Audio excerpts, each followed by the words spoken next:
Hello everyone, this is part 2 of What If Deku Married Ibara, and I hope you guys enjoy this video and to like, to subscribe, to share, and check out the playlist. To see more, comment down below. Now let's start the intro. They call me a god. They call me a god. They call me a god. Join my membership, the perks are great. It's in the description. The next morning, Ibara was finishing her protein shake when she received a call from the lobby. It was Itsuka, who had come to join her friend on her morning run. When Itsuka arrived at the door, she had a huge bouquet of white lilies and orchids. Flowers? Ibara questioned. Not from me. Your lobby guy told me they arrived this morning addressed for you, Itsuka said with a cheeky smile. There is a card. Ibara smiled and took the flowers, inhaling their fragrance. She hoped she knew whom the card was from, and when she opened it, her eyes lit up in delight as her hopes proved true. Itsuka smiled at her blushing friend, pulled out a vase, and filled it with water. Ibara, I hope you think this is silly of me, but I was driving home and saw an all-night florist who couldn't help me. I had such a wonderful time last night, and I wish we could have met under different circumstances, but I am glad we did meet. I was wondering if Thursday would be too soon for our date. Message me when you get the flowers. Izuku. Ibara swooned, and her heart was pounding so hard it wanted to escape her chest. Is it wrong that now she wished she could or had kissed him last night? She turned to see her smirking friend, which made her blush even more as she placed the flowers in water, added some vitamins, took a quick picture, and sent it to Izuku.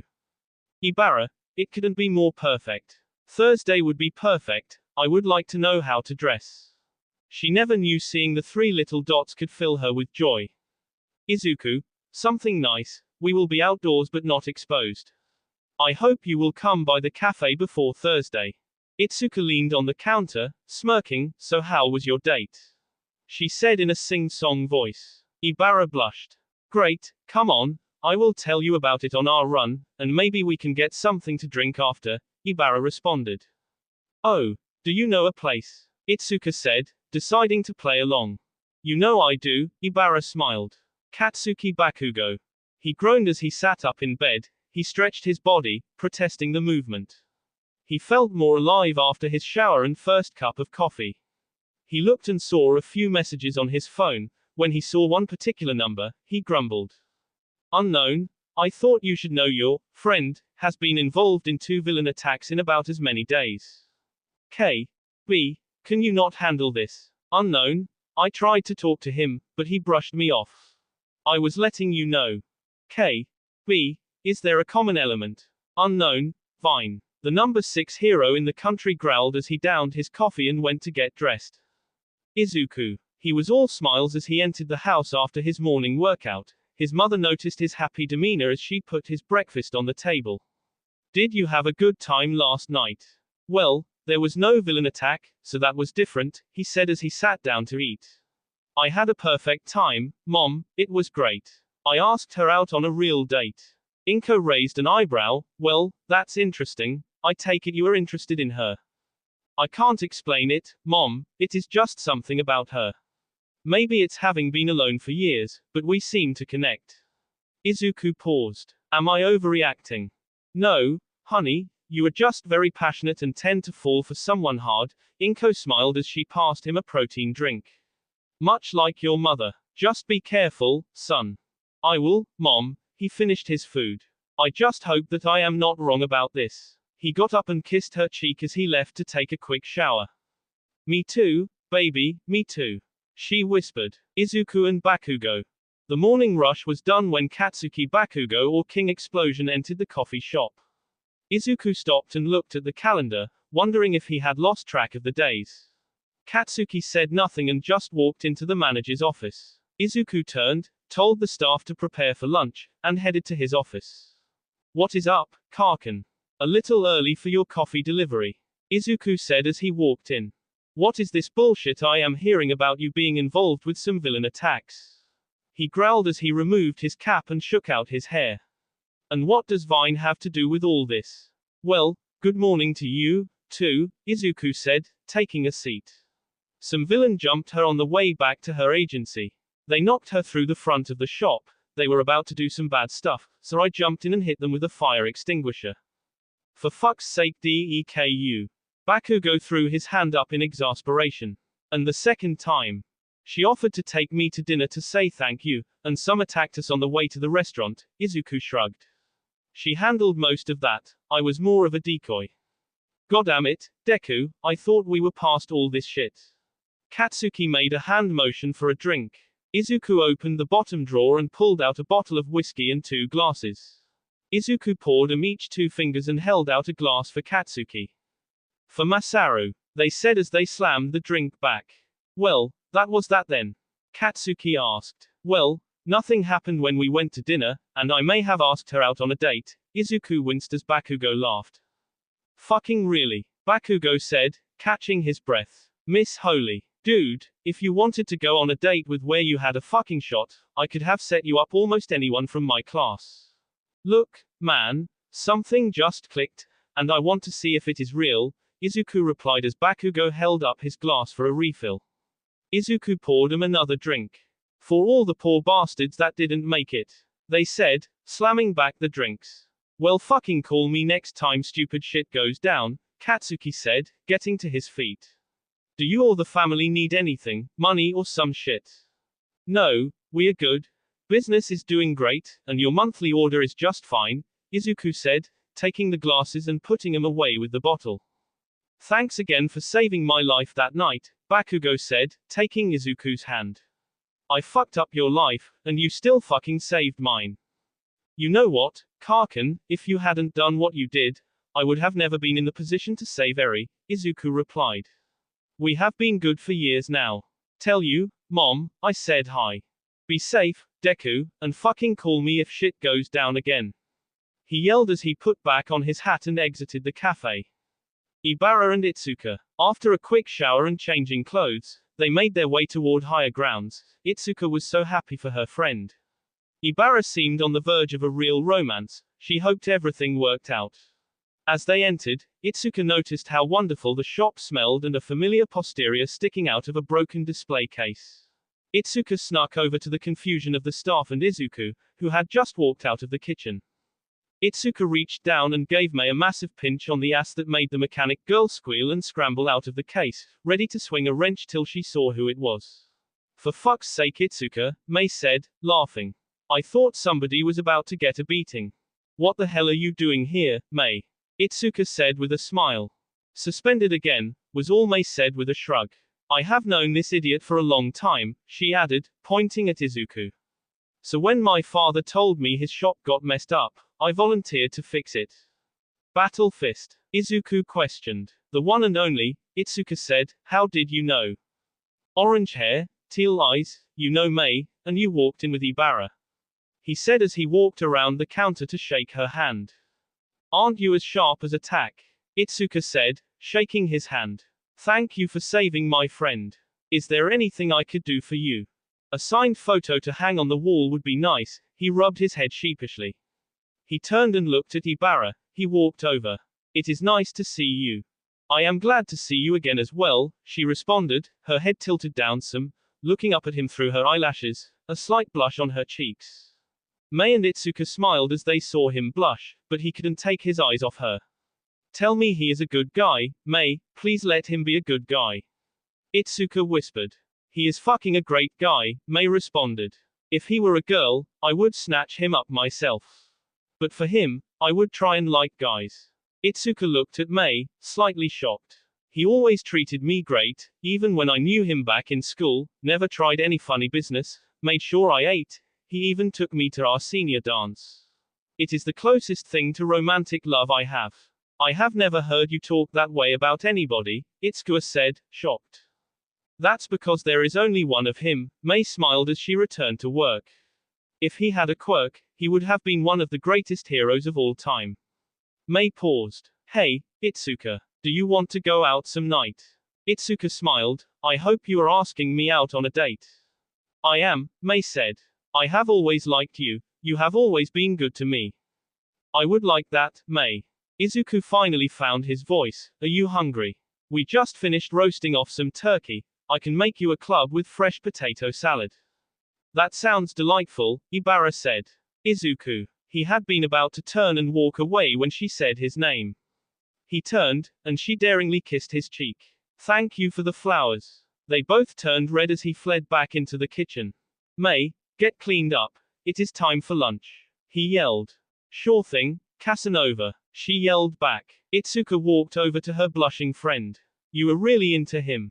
I am, Ibara replied. I never felt like this before. When I saw those flowers and read his card, I wanted to kiss him. Ibara leaned in. Not on the cheek either, she whispered.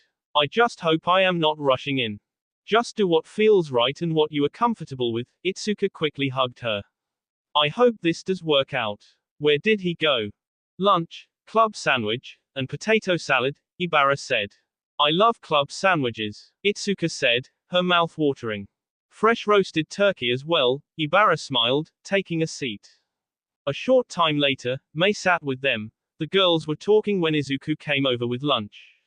He served everyone and took a seat purposely left open for him next to Ibara. Itsuka noticed how he hesitated on eating till they had all taken a bite, but while it seemed he was being polite, which he was looking for their reactions. In particular, he was looking for Ibara's response. When her face lit up in joy and satisfaction, Itsuka could see him suppress his smile. He was trying to impress her. Itsuka liked that. She noticed that he was also very attentive to her. If Ibara was bringing her by, he knew that Itsuka's opinion mattered. So when is the next first date? Itsuka asked even though she knew the answer. His reaction of a faint blush told her what she needed. Thursday, he said, taking a drink of his soda to give him time to think of any answers needed. Where are you taking her? Itsuka pressed. Don't answer her, Izuku, Ibara said, jumping to his defense. I want to be surprised. He only sat with them briefly, talking to all of them before he excused himself as he had to prepare for the lunch crowd. May excused herself shortly after promising to call Itsuka that night. Ibara raised an eyebrow at her friend. Hey, if you can have a date, so can I. Itsuka responded. That was an amazing sandwich. He is so into you. Ibara smiled at the statement. Is he? Are you sure? I hope he is. I hope I am not jumping the gun or that I don't freak him out. Listen, Ibi, he saved you from a villainous attack, and when you two tried to go to dinner, there was another. If that didn't scare him off, Itsuka patted her friend's hand. When do you go back to work?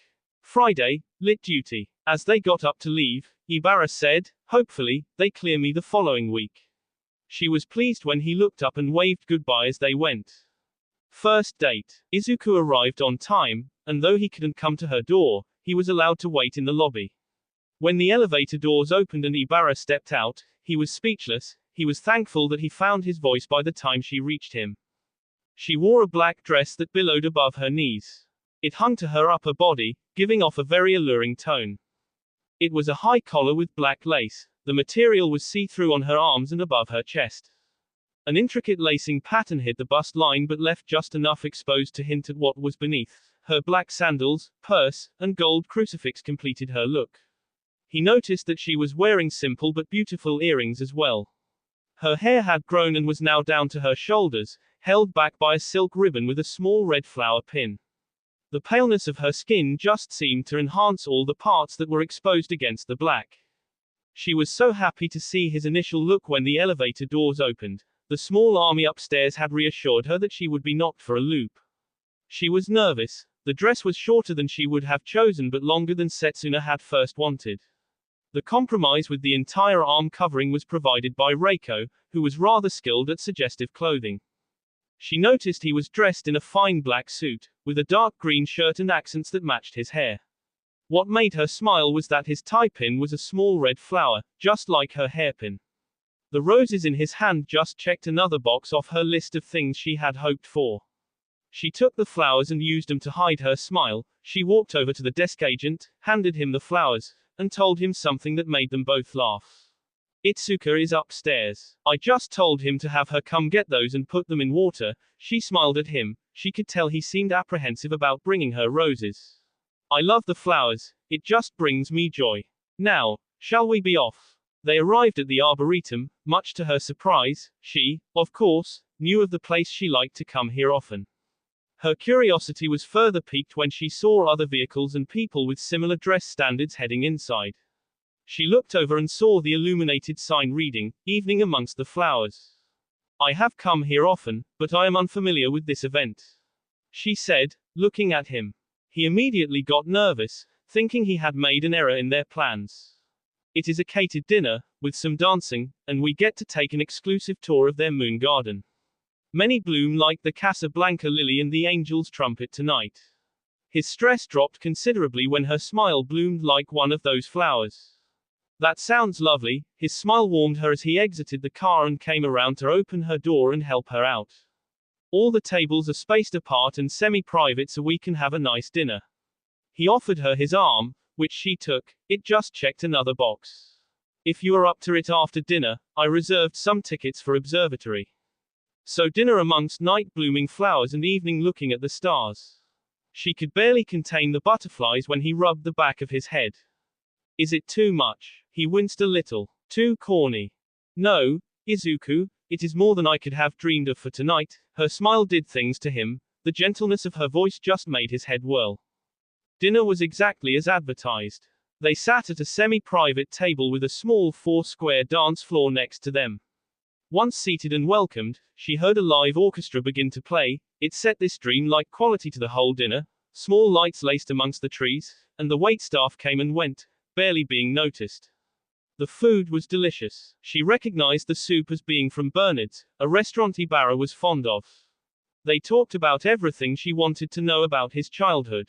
He described it as complex, that he was a quirkless child in a world of quirks. Like all the others, he longed to be a hero, but it was hard to deal with the ridicule and bullying for his condition that others called it. He told her of suffering lows and struggling to find his place, and then Arie. He kept everything vague, not wanting to go into the details, but of how Overhaul had taken him and how he struggled every day to try and find a way out of that terrible place. But he knew that he had to bring Arie with him, that no one was there for her, that no one had been there to save her. He took a deep breath when he told her he killed Overhaul. She could see there wasn't some bravado behind his statement. It wasn't a way to try and impress her. He had grappled with it and still does it to this day. After he and Arie came out of that place, he needed to take care of her. In his heart, he knew that this was something he was supposed to do with his life, and there was no way he could say no or run from it. He never dreamed of running a coffee shop, but as he moved through school, things just happened that way. He loves doing it. Providing good food and even a friendly ear sometimes for people is the best part of his job. When she asked about the engagement, he said it didn't work out. They started going different ways and wanted other things.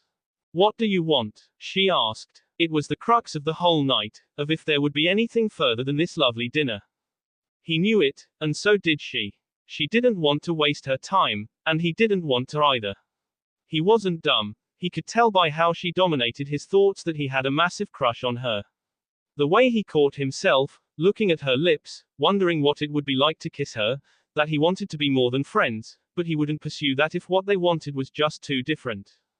"I want to find someone who will love me, Arie, and my mom. I want someone who will set aside the day when I need it to help me get through mine. I want someone who will let me do the same for them, even if all I can do is lend an ear. I want to get married, to know that someone has chosen to spend the rest of their lives with me. I want children. I never got to do the baby phase." He smiled wistfully. That was probably for the best given my circumstances. He laughed softly. "I want someone who wants to be with me and looks forward to coming home to me. I want a partner, a lover, a wife. Ibara, I want it all. I want someone who loves me for Ibara, not Vine," she said, staring into his eyes. "I want someone to come home to help me shed the day's troubles. To love and cherish, to call my husband, to be my lover. I want children, family vacations, and the whole thing. I don't know your mother or Arie, but I would love to get the chance to get to know them. From what I see, I am sure I will care for them if they're like you." She smiled. "If someone told me you were some supervillain with the quirk to tell me everything I wanted to hear, then they would be right. I am fascinated with you, Izuku. You have done and said the right things, and I want to know if these butterflies inside me are right. I want to find out if they are right." His words were such honey to his ears. He couldn't explain it, this woman was so captivating. Then will you dance with me? He rose to his feet and offered her his hand. Ibara could see it, the metaphor, the dance, the courtship. He was not just asking for a dance, he wanted to know if they could be what they both wanted, a partner. I would very much like that, she responded, taking his hand. They stepped onto the dance floor and began to sway and move. They twirled and swayed, and no words passed. They just looked at each other. As the dance slowed, he gazed at her longingly. This may not be the most romantic way to say this, but may I kiss you, Ibara, he whispered. Ibara closed her eyes and tilted her head. Please, Izuku, please kiss me. Her response was whispered, prayer-like, breathy, almost seductive. He leaned down and gently pressed his lips to her. He felt her respond. It was so warm. A rush started at their lips and spread throughout their bodies. Her arms found their way around his neck, his around her waist. It wasn't an inferno, but this fire was light. The longer they kissed, the more it grew. Ibara pulled away with a blissful smile on her face. She now understood what all the hoopla was about when the other girls would talk about a kiss. She felt it, and though there were 2 other kisses before this one, it was the one she had been waiting for. She silently prayed to her God, please let this be my last first kiss. At the observatory, they sat in the dark on their journey through the cosmos, their fingers lightly brushing against each other, till she took his hand. Slowly, their fingers interlaced, the warmth spreading through them. The dive home was too short for her tastes, their hands only separated when he helped her into the car and when they pulled up to her condo. This time, the kiss was more, her first real kiss. When her lips hesitantly parted, he was surprised, but soon the heat was roaring as they stood there locked in each other's arms and a heated kiss. She pulled apart, both of them breathing heavily. Good night, Izuku. Good night, Ibara. She entered her condo before falling back against the door and squealing in delight. It was so good, perfect in so many ways. There was no question that what he wanted was also something she wanted. She knew they needed to get to know each other better and kiss more. Her hand went to her lips, which was her first real kiss. She was thankful she had waited. She looked at the time, deciding not to message her friends due to the hour. She knew who she did have to message in the morning, and that was her mother. As she walked into the agency, the air was different, everyone welcomed her with a smile, but she was told to wait outside Kami Woods' office. Once buzzed in, she saw him seated behind his desk and Mount Lady standing at his side. Is everything okay? She asked. Mount Lady smiled. For the most part. Did you have an enjoyable date last night? You smirked. How did you? Her voice trailed when you turned the monitor around to see a picture of her and Izuku outside her building kissing. Has the virgin hero finally been plucked from the garden? And who is this mystery man? That is going to go live in a few hours, Kami said. We received a call from the Gazette just now asking for a statement. Of course, we told them that we do not comment on our sidekick's personal life. I told them that as long as you were happy, then it didn't matter to me, you said with a wink. Oh my goodness, I need to call him. Ibara said, blushing. Before you do that, there is a meeting you need to take in your office. Kami leaned forward. Take the meeting, then make your call. That important, she said, letting her phone slip back into her purse. Kami nodded as Ibara bowed and left the office. Kami, what if this messes things up? You said. I hope it doesn't, you. He stood up and kissed her. Now we need to get your maternity paperwork filed. Yu's hand went to her belly. That we do. Ibara walked towards her office and immediately noticed a member of the Hero Commission standing outside her office. Muz Shiozaki, Special Investigator Muz Hiro is waiting for you inside, he said, opening the door. Ibara entered her office and saw a very petite, young-looking woman sitting in a chair with a tablet in front of her. She looked up and smiled politely as she got to her feet. Muz Shiozaki, it is a pleasure to meet you, she extended her hand, giving Ibara a courteous handshake. I am Special Investigator Hina Hiro. If you sit, we can get right to things. Thank you, Muz Hiro, Ibara said, setting her bag down. What is this about? Well, this stems from the incident with Backdraft and Sheer following the incident with Inferno. Muz Hiro said as she pulled a file from her bag.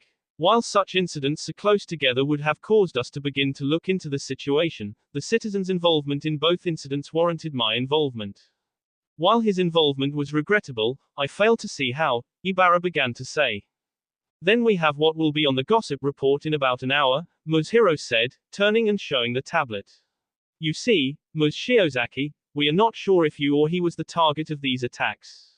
Are you aware of who Mr. Midoriya is exactly? We are in the process of getting to know each other, Ibara said somewhat defensively. Yes, I can see that from the photo, Mushiro said with a hint of sarcasm. If you are referring to the Overhaul Incident, then I am aware of some things but not all the details, Ibara felt her eyebrow twitch. He told me himself. Was that before or after? Mushiro clicked her tongue and pointed to the photo. Before, Ibara said, only to be cut off. You see, Ms. Shiozaki, we at the Hero Commission take such matters involving Mr. Midoriya and his daughter very seriously. His daughter has a ranked S+ healing quirk that is also ranked S+ destructive, so we like to monitor these situations rather closely. In case some villains get it in their heads to target Mr. Midoriya or his daughter. Ibara didn't like how this woman was talking to her or how she would say, his daughter, it came out like a curse. Now we are investigating to see if you or he are the target of a coordinated attack or if this is just bad luck. I recommend keeping your distance from Mr. Midoriya and his family until we can establish that. With your reputation, I know he must seem rather charming, but Ms. Shiozaki, did he tell you what happened to Overhaul? He told me that he was taken, that he knew he had to escape and free Arie, and that he had to kill Overhaul to escape. Ibara said she wanted to defend Izuku from this woman, but she wasn't sure what she would be protecting him from. I could tell that it bothered him, even now. You see, Mr. Midoriya shot Overhaul with a quirk-erasing bullet, then proceeded to bludgeon him to death with a steel pipe and a crowbar. The woman showed her photos of the mangled body that Ibara assumed was Overhaul. He then shot the corpse 3 times in the head. When asked, he said, and I quote, that man did not deserve ever to draw another breath, I made sure that he wouldn't. Mushiro sat back and closed the folder. Listen, Ms. Shiozaki, the heart wants what it wants, but you should be careful with whom you decide to suck face. For your safety and his, stay away. At least till we close our investigation, it gives you a perfectly valid and safe reason to create space. We should have this wrapped up in about 6 to 9 months. Mushiro got to her feet. You have a good day now. Ibara sat back in the chair, looked at her phone, and saw a missed message. Izuku, I had a wonderful time last night. I cannot wait to see you again. For 1 month, he couldn't get a real conversation out of Ibara. She told him she was busy getting back into things at the agency. That didn't bother him. She was a pro-hero and had responsibilities, but she didn't even come by for a coffee, wasn't available for a lunch date, and was in a meeting when he popped by to drop off food for her. He sat back, his head resting on his pillow, wondering if he had gone about it all wrong, maybe too strong, he didn't know, and that hurt. If she changed her mind, that would have hurt, but then he could at least understand and stop agonizing over it like a high schooler lying in his room at night, unable to sleep, precisely like he was now. He stopped and pulled out his phone, making one last call. She was distant, pulling away. He had sat and had a long conversation with Inko, who, though she couldn't provide any information, did her best to comfort her son. She could tell he was hurt, but a dark suspicion was on her mind. And she wasn't the only one. Arie bit back her tears as she eavesdropped. She wondered if it was her fault, that maybe it would be better if she had never become his daughter. But she watched him smile with her, not a forced or fake smile. She knew how to spot those, but it was real.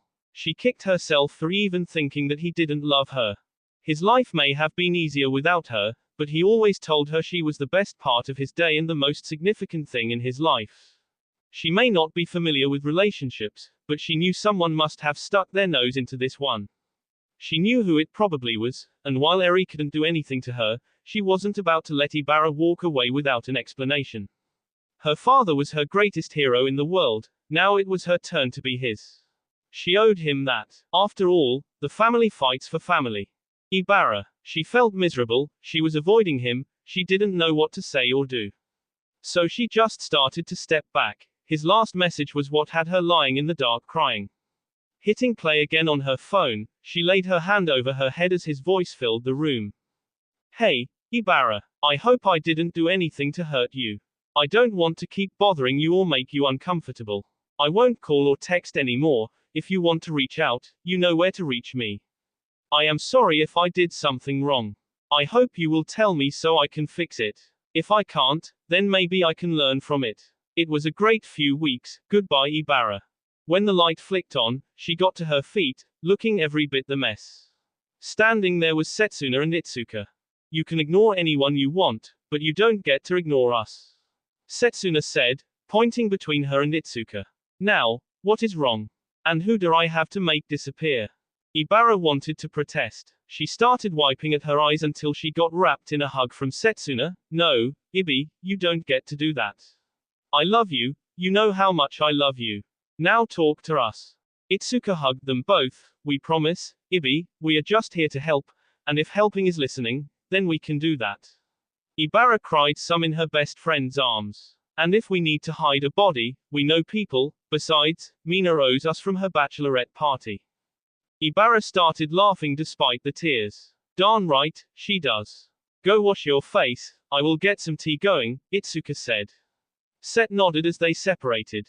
Once Ibara had some tea, she started to go over the conversation with Agent Hiro. Set then made her recap the date, the failed dinner, the successful dinner, and the attack.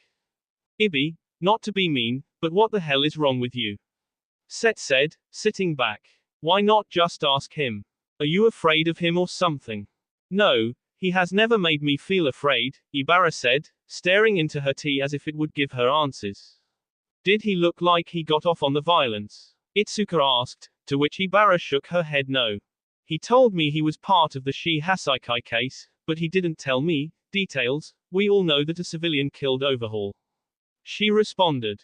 But was it the level of violence? Itsuka asked. It was brutal, and she had to admit it was surprising even to her, but she knew that sometimes violence could get out of hand or there could be a reason for it. So your solution for the guy that gives you butterflies and makes you have impure thoughts is to ghost him. Wait, impure thoughts, Set said, shocked. You seem to have left that part out when you told me.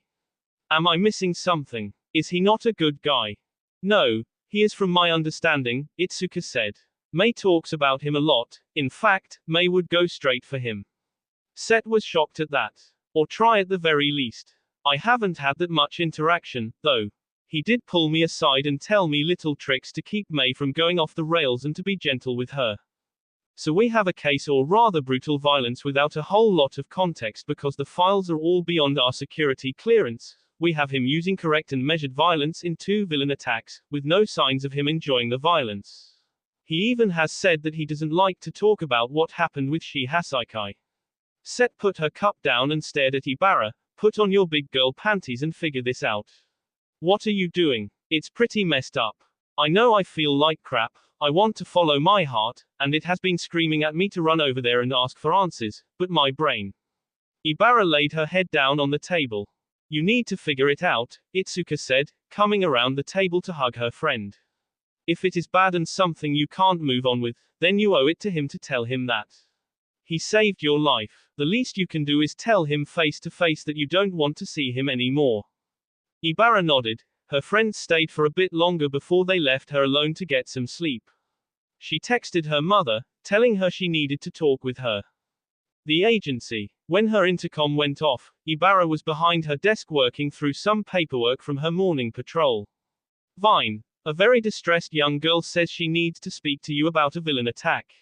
She won't speak to anyone else. Is she hurt? Ibara responded. Not that we can tell. She is refusing to let anyone get near her till she talks to you specifically. Mom, we cannot even get her name. The receptionist responded. Have Floral escort her up to my office immediately. Ibara ordered, rushing to grab the more extensive medical kit just in case. When the door opened, standing there was Arie. Oh my god, Arie, are you okay? Does your father know? Ibara's face began to panic. Had villains targeted Izuku because of her? Is your father injured? Still crying up a storm, Arie closed the door, and as the door closed, she stopped crying. This made Ibara freeze. Arie wiped her eyes. He is just fine. I needed to see you and didn't want you to try to dodge me. Arie, what is going on? Ibara said. I want to know the same thing. Arie demanded. If you don't like my dad, then just tell him, don't be a dick and just ghost him. Listen, Arie, things are more complicated than that. Ibara tried to protest. Or did some little blonde bitch who looks younger than me come in and tell you some bullshit? Arie said, taking a seat. Ibara briefly stared at the young woman, Hina Hiro. How do you know her? Ibara said, taking a seat next to Arie. Hina was engaged to my dad when I came along. That is to say, when my father rescued me from the Shihasaikai. My dad went through hell to save me and promised me that he wouldn't let anyone take me away from him. She wanted me to be turned over to the Hero Commission, and she insisted on it. Arie reached into her bag and pulled an apple core into a plastic bag. She pulled the core out, and Ibara watched as the apple core turned back into an apple. Arie took a healthy bite to show it wasn't a trick. My quirk is called Rewind. I can reverse an object in time back to a previous state of being. Arie looked sad. That is what I did to my biological father. My mother freaked and gave me to Overhaul. He told me I was diseased, that I was worthless, a monster. Arie's eyes welled with tears. He would take my blood and perform all kinds of experiments on me or with parts of my body. You see, he could assemble and disassemble matter on a molecular level. So he would explode me that remake me to start over again. How old were you when this started? Ibara asked in horror. I was 5, Arie said matter-of-factly. Why would he do such a thing? He thought quirks were a disease, a plague upon the world, and with my quirk, he was going to make it all go away. Arie said, wiping her eyes. Quirk erasing bullets. Ibara whispered. Arie nodded. I ran away a lot, but he would always find me. He had heroes and cops on his payroll. Till I found him. Izuku. Ibara said though she knew the answer. He found me and took me in. Overhaul found us and dragged us both back to the compound. He would explode both of us or Izuku to get me to comply. Over and over again, Arie's tears started falling. She didn't even notice. Izuku never got mad or called me a monster. He would tell me I was a precious unicorn, pure and sweet. He would get us out and home, and I would be with him forever. Overhaul never would have stopped. When the raid came, he was ready to kill my father and take me away to some dark lord. Arie angrily wiped the tears. That stupid toga chick had convinced him to turn me over as the leader of the LOV. All for one, Ibara said. My father did what he had to save me. He killed Overhaul. I watched it happen. Then when it was over, to make sure he put a bullet in that son of a bitch's head. He did what he had to do for me. Arie got to her feet and walked around the room, ignoring her tears and screaming. He would wake up screaming for years because of me. He didn't get married because of me. He couldn't have a normal life because he loved me. That stupid bitch couldn't stand the thought of me. Arie sat back down, he was crying, and Mei came over and was just being his friend, holding him, and the dumb bitch tried to destroy Mei's career. Something had to be going on. I tried to run away, but he chased me down. When I couldn't take it anymore, he held me until I could. My father loves me. He is a good man. Don't let some jealous little troll make you walk away. Ibara looked at Arie, her face was tear-streaked, and her eyes were even more red than usual. Fine, my father did what he did because he saw a man kill at least 20 people, explode me over and over, every day for 6 months, and felt that same pain every day himself. I sleep knowing the monster is gone. He can't sleep some nights because of that. Arie stood up and grabbed her bag. I don't know you, but I know you make him happy in a way I never can. I want to get to know you, though. Why did you do this? Ibara asked. This young woman had come in, dropped these revelations, and walked out like nothing. Because he is my father, and I love him, Arie smiled. Family fights for family, even harder than we fight for ourselves. That is what he says, and that is what my grandmother says. That smile just captivated Ibara. This girl who had gone through hell had been rescued by a quirkless boy who took the burden of saving her upon himself. He gave up on relationships and whatever goals he had to ensure she could stand there one day and smile. He would throw himself into danger to save people. He didn't for Arie, he did it for her. He didn't want anything in return. What he wanted was to be with her. He never lied. He told her Arie was the most important thing, that he wanted to get married and have children. To have a partner doesn't listen to the words of others and let that make their judgments. A partner talks, work it out together and carries the burden of the day in their lives. He never boasted about what happened with Overhaul. He didn't tell her that she of the burden he took from it. the cross he bore, and she was about to or had let it slip right through her fingers. Ibara didn't believe in destiny, not in a traditional sense. For her, it was a path that her God wanted her to walk down. He would put the choice in her hands and let her choose. And when she chose the path he wanted, she could feel it. Izuku had been placed in her path, she wanted to go on an actual date with him, and he had asked her. She felt it with him, she knew when they kissed. No one had ever made them feel this way, she had been in misery this past month. Now, his daughter had come to fight for him. Somehow, Arie knew what had happened and had come to make sure Ibara understood what she was letting walk away and what she was throwing away. Izuku didn't want Vine, he wanted Ibara. And she wanted him. She ran from her office to the stairwell, leaping quickly. When she hit the lobby, she saw Arie stepping out of the elevator. Arie, she called out as she ran to the girl. Arie jumped at the sound of her name but relaxed at the sight of Ibara running towards her. Is it too late? Ibara asked, then she realized she was asking his child. I don't know, Arie shrugged. But you can come home with me, and maybe you can salvage it. My dad always says the worst anyone can say to a question is no. But they might say yes. Higher Grounds Coffee Shop. Izuku was in a down mood, he had received radio silence since the voicemail. He had his answer, maybe he was just doomed to be alone. Perhaps he could be lucky number 10 for Inari's mom. The door to the cafe opened, it was close to closing time. He heard his favorite words. Hi, Dad. His funk immediately lessened, and when he looked up, he was speechless, his daughter and Ibara were standing with her. I have homework, Arie said and ran off. Ibara fiddled with her hands before he saw her visibly steady herself, and she walked over. I didn't think I would see you again, he said, he saw her wince some. Am I too late? She whispered. Too late for what? He responded. For us, for you. She replied, looking him in the eyes. I messed up, I know I messed up, and I am sorry. I am so sorry, Izuku. Please don't tell me I am too late. Please tell me I can fix this. His heart soared, his blood boiled, and his brain was confused. It was a torrent of emotions that ran through him. It hurt Ibara. If you were too busy, I understand, but you couldn't give me 1/2 an hour, 10 minutes. I called and texted, but you barely responded. You are saying everything I want to hear, but I don't know. I messed up. Okay, I know that, Ibara was almost pleading. I listened to the wrong person instead of my heart. My heart told me to be here, to be with you. Then what was the problem? Izuku responded. She could hear the hurt in his voice.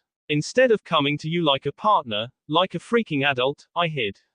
I hid because I was scared, she said. Scared of what? He said, of me. Scared I made some sort of mistake, scared that way I felt was wrong, she sighed. When I returned to work, a woman from the Hero Commission was there, and she wanted to talk to me about the villain attacks. Izuku did not like this, he was beginning to get angry about where this was going. She showed me pictures of Overhaul and told me what happened, well, part of what happened. Made me doubt myself, doubt you. She hugged herself. Instead of coming to you, I just withdrew. I shouldn't have withdrawn, I made a mistake, Izuku. Can you forgive me? Hina Hiro. When Ibara nodded, he saw red for a moment. Then show me what you want, Ibara. Ibara didn't hesitate, she stepped up and kissed him full in the middle of the cafe. I want you. I want to be with you. I want to date you and fall in love. After that, I want to get married, have children, and live together. Then you have to stay for dinner tonight, he whispered, breathless and a little weak in the knees from the kiss. She hugged him tightly. Thank you, Izuku. The clapping and the cheering from the staff and patrons made them blush and step back. Ibara was nervous about joining the family for dinner. She had to excuse herself to call her agency as she had just run out. Inko was polite, but Ibara could tell the matriarch was upset with the heroine. It seemed to go a long way when Ibara apologized in private and promised to try not to do something dumb again. That was perfect, Inko said to Ibara's confusion. You didn't say it wouldn't happen again but that you try and not let it. Listen to an older woman, mistakes will be made, trust me on both ends. But as long as you both sit down and talk about it, you can mitigate the disaster or prevent the weed of anger from destroying your garden. Ibara smiled at that turn of phrase. Dinner was a lovely chicken curry and rice, with ice cream for dessert. Ibara hadn't been in such a warm home in so long. Inko, Izuku, and Arie all just smiled and laughed with each other. They just pulled Ibara in effortlessly. It made Ibara miss her parents. She hadn't seen them as much as she should, and now she wanted to introduce them to Izuku. Izuku and Arie were making popcorn for the movie they would watch. Inko had gone to the cafe to grab drinks, and Ibara could see little ones holding blankets and fighting over a spot in front of the television. She blushed slightly at the fantasy, but it felt warm, inviting, and obtainable. So, are you guys a couple now? Arie said with a sly grin as the movie was about to start. I think so, Izuku said, confused. The very tone of his voice made Ibara giggle as she snuggled in, another thing to check off her list. Yes, Arie, Ibara said. She wasn't sure when she fell asleep against him, but she never felt so warm. When she awoke, the room was dark, his hand was on her hip, over the blanket. His head was tilted back as he snored lightly, her head was in his lap. She blushed furiously, ever so thankful for the darkness. When she went to get up, she heard him speak. Don't go. But Izuku, she protested. Her protest was cut off when he pulled her down to his lap and kissed her. Stay. You have to get up in about 3 hours anyway. He pulled back from their kiss, their breathing slightly heavy. I know, but she leaned down and started kissing him again. This time, they decided to take their kissing lessons from the country of France. When they broke apart, they breathed heavily. I need fresh clothes. He leaned in and started to kiss her neck. She tilted it to the side, allowing him more access. Oh my, she managed to say. When they broke apart, she started to do the same to his neck. They broke apart again. I have an idea, he managed to say. I am listening, she responded, trailing her fingers down his chest. You stay here, and we keep making out. She blushed a bright red. What are we, teenagers? We can be, he responded as they started kissing again. I never made out with a boyfriend before, she said between kisses. We should make up for lost time, he said, capturing her lips again. He took her moan as yes. Ibara had never felt like this before and had never been in this position. She now understood how things could go farther than intended sometimes. He was on his back, and she was straddling him. His hand grabbed her butt, a rather pleasant sensation. But when their hips moved together, the jolt of pleasure and sensation made her pull away red as a tomato. They stopped and separated for about 3 minutes, then she was on her back, her leg up around his hips, his kisses on her neck trailing slightly lower than electric charge between them, and both hips met. She looked at him wide-eyed. I need to go, she said, blushing and breathing rather heavily. Go, he said, confused, lost in a haze of desire. If I don't go, I think I may be in trouble. He got up so she could stand, and they started kissing again, the passion threatening to take over. Yes, trouble, she kissed him briefly and fled. Izuku stood there confused and aroused, so he went to take a shower. Ibara fled onto the street. She had never felt like this and didn't know what to do. She went to Itsuka's. She knew her friend had just gotten off patrol, and it usually took her a while to wind down. Itsuka opened her door, confused and in a robe, not expecting to see Ibara. Honey, is everything okay? She asked. Yes, he took me back. We are a couple, Ibara replied. I fell asleep on him, then we started kissing and I want him, she said, putting her hand over her face. Like you want to be with him, Itsuka said, confused. No, Itsuka, Ibara struggled. I want him, please don't make me say it. You want him sexually, Itsuka said with a smirk. Ibara nodded her head. Before anything else could be said, a new but unfamiliar voice rang out. Are you coming back to bed? Itsuka blushed, and Ibara looked mortified as she looked past Itsuka and stood there naked with Mei. That wasn't entirely true. Mei had on fox ears and bushy fox tail. Ibara saw no straps. Oh God, I am so sorry, Ibara squealed. Sorry to interrupt, Mei, she yelled as she fled. You naughty fox, Itsuka purred as the door closed. Ibara was mildly annoyed that she had such good hearing. Instead, as soon as she got home, she took a very long shower.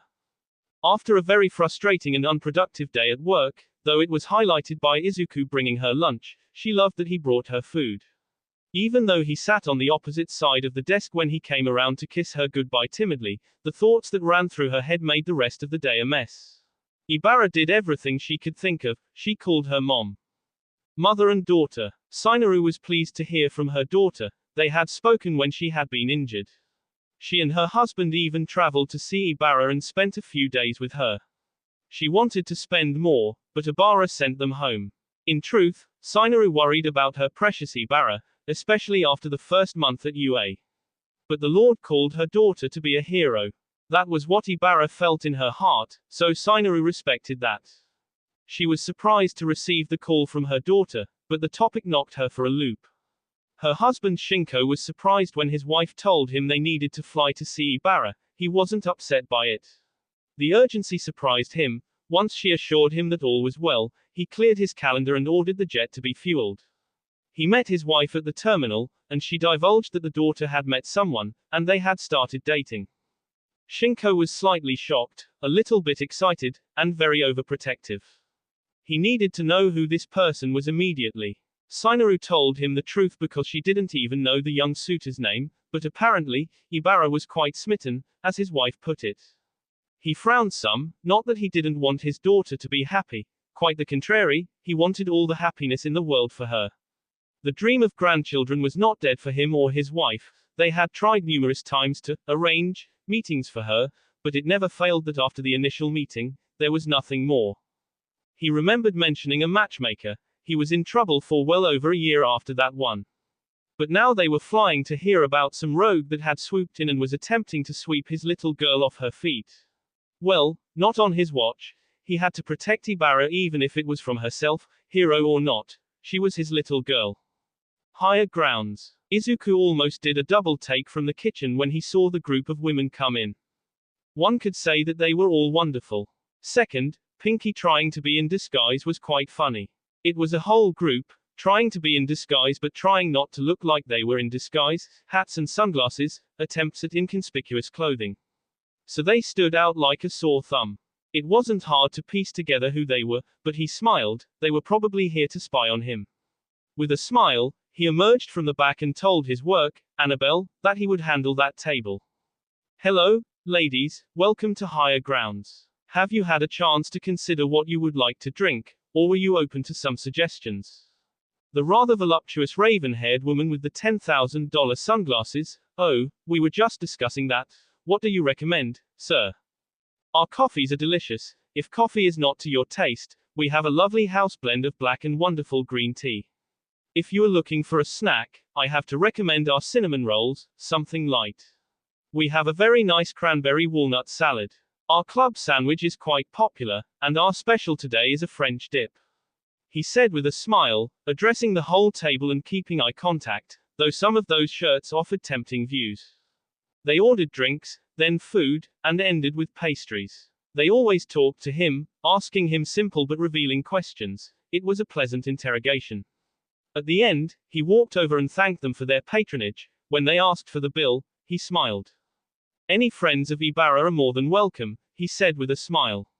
But I would ask if I could get your autographs for my daughter. She is a huge fan of you ladies, especially you, Pinky. You knew who we were? Okako asked, grinning. I did. Some of you stick out like a sore thumb, but I remembered you, he grinned. Okako blushed and pointed at herself. Me? Why me? We met before the wharf collapse. I was one of the volunteers that came down. I saw how exhausted you were, and then this group of girls came up behind you and called your name. You just came alive for them. You didn't show them the fatigue, the frustration, or anything. You smiled for them that day. It made them feel that despite the tragedy, everything would be all right, he said with a fond tone. Pinky, no way in hell I could forget you. And the rest I could piece out from there. So, did I pass? Setsuna smiled. Yeah, did. The food was great. You didn't stare down our tops, and you didn't make a scene. Good. I look forward to getting to know you better in the future, he bowed. Once they signed the autographs for Arie, he left them to their after-meal drink and pastries. Okako was still blushing, then she took a bite of the cinnamon roll, her eyes nearly rolled back in her head. Okay, if Ibara doesn't want him, I call fucking dibs. The table looked at her, shocked. The things I would eat off that body. The table started laughing. The Ibaras. Shinko was happy to see his daughter, but his wife and she had disappeared into Ibara's bedroom, with his lovely wife telling him this would take a while. Shinko tidied up for about 2 minutes. The home was immaculate, and he smiled at that fact. He decided to take out the trash and noticed a few bags from somewhere called Higher Grounds. He pulled out his phone. It wasn't too far, a short drive or long walk. He decided he could go for a cup of coffee and maybe a muffin. He left a note on the counter and headed out the door. It was close to closing time when the bell above the door announced the arrival of a customer. Izuku was behind the counter as he had sent everyone else home for the day. The man was dressed in a nice suit, he was of average height with a lean build, and his hair, white, was parted to the side. Izuku smiled as the man walked over and looked at the pastry case before he came down and sat at the bar in front of Izuku. "Hello, sir, welcome to Higher Grounds," he said with a smile. "Is there something I can help you with?" The man momentarily looked at the drink board. "I would like a cup of house blend, sugar on the side, and one of the cranberry orange muffins heated, please." "For here?" Izuku asked, to which the man nodded. Once Izuku set the food in front of him, the man took a sip of the coffee, smiled, then a bite of the muffin, and smiled even more. "I wish this place were in Tokyo," the man said. "Oh, are you visiting?" "Yes, my wife and I came down to see our daughter," the man responded. "But they are engaged in girl talk, so I decided to get out and have a cup of coffee." "Thank you for coming in," Izuku smiled. "Is it hard with your daughter living away? Is that your little girl?"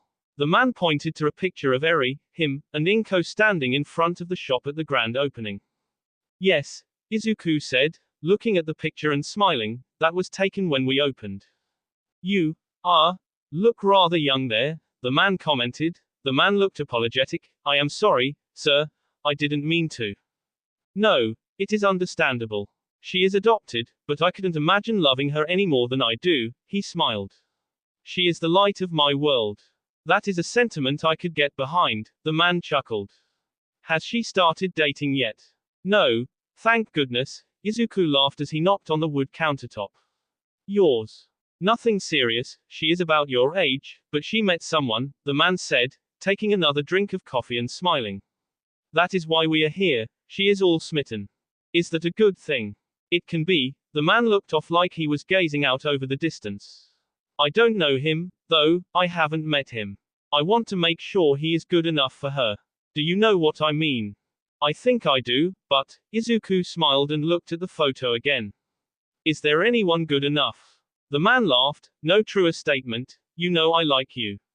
"Shinko," the man said, extending his hand. "Izuku," he shook the man's hand firmly. "Owner of Higher Grounds. Well, this is a nice place, a little quiet though," he said, looking around. "It is about closing time, we do mornings and lunch mainly," Izuku responded. "It works out good, it gives me time to spend with my daughter, though she is of the age that going out with friends is her highlight. I remember those days, they grow up so fast." He ate more of his muffin. "One day, they hold your hand and never want to let go. Next thing you know, they're running off, and you are just trying to keep up." "But the hugs," Izuku said, smiling. Shinko just smiled back. "Those hugs from those are just magical. You are most definitely a father to a little girl," Shinko said. He finished his coffee and muffin. "Can I get a cup to go, 4 of these cranberry orange muffins, and 4 of those cinnamon rolls? Extra icing on the side, please." "Happy to, sir." Izuku packed up the man's order, rang him up, and placed the bill down.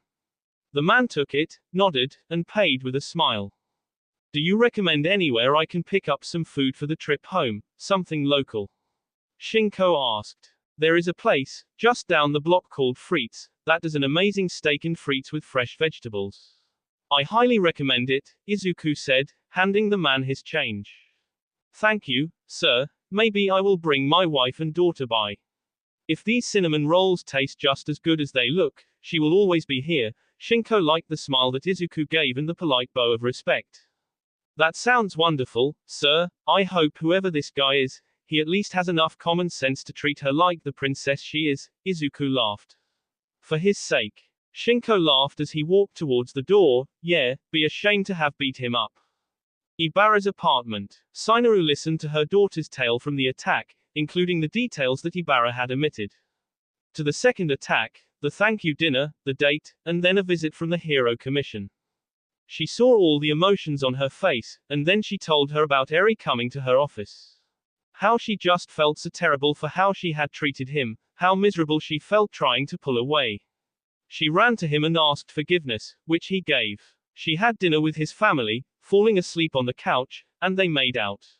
Watching her full-grown pro-heroine, a survivor of the war, blush, telling her that she made out with her boyfriend, and making her excited, was almost enough to make Shinko laugh. But she didn't, for all their sakes. Honey, that is lust, she said. You are attracted to this man, and you are feeling lust. But how do I deal with it? Ibara fidgeted. I never have had anyone make me feel this way. I want to be around him and do stuff, but I want to kiss him and. That is a good thing, Ibara, she smiled and squeezed her daughter's hand. Your father has that same effect on me, and he knocked me for a loop when we started dating. I never knew a man could kiss so well. Ibara laughed. But once I knew he was the one for me and wanted to be with me for the rest of his life, that was all I needed. But Mom, the wedding night, Ibara muttered. Honey, you can do a lot and save that for the wedding night still, Ibara went beet red. This time, Shinko couldn't suppress her laugh. Now listen, Ibara, I have always told you that you needed to make sure that the person you gave yourself to like that was special, that once you gave it away, you couldn't get it back, and I would change everything. In your line of work, heck, if you came to me and told me that during school one night you were intimate with one of your classmates, I would have understood. Mother, Ibara was shocked. What you and all of them went through, Shinko didn't let the tears loose. No one should have to go through that. You put your life on the line daily, you had to fight to survive school, I would never think to judge you. That is not my place. I am your mother, and I love you. Ibara smiled as her mother pulled her into a hug. If you tell me this is the one, then this is the one. I want to meet him. I insist on doing so before we go home. But I think it is time I give you the talk. Mother, Ibara said questioningly. We are lambs before God, but we are lionesses in the bedroom.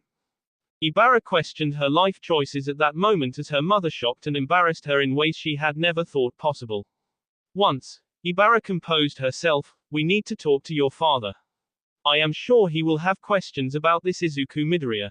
The two ladies walked into the kitchen to see takeout waiting for them while her father was eating. He looked up sheepishly. Then, Ibara noticed the bag on the table, higher grounds. She knew it wasn't there before she went to the room with her mother. Her sweat dropped, and she panicked slightly. Dad, she pointed to the bag. Where did you get this? Oh, I was bored waiting for you guys, so I took out the trash and saw you had a few bags from this place, so I looked it up, he responded, walking over to get his hug. Great little coffee shop, met the owner, nice guy, the name was Izuku. Do you know him? Shinko froze. Yes, Dad, he is my boyfriend. Ibara said. The room was silent for about 4 seconds. That will be all for this video. Be sure to like, subscribe, share, and comment down below for more videos. Goodbye.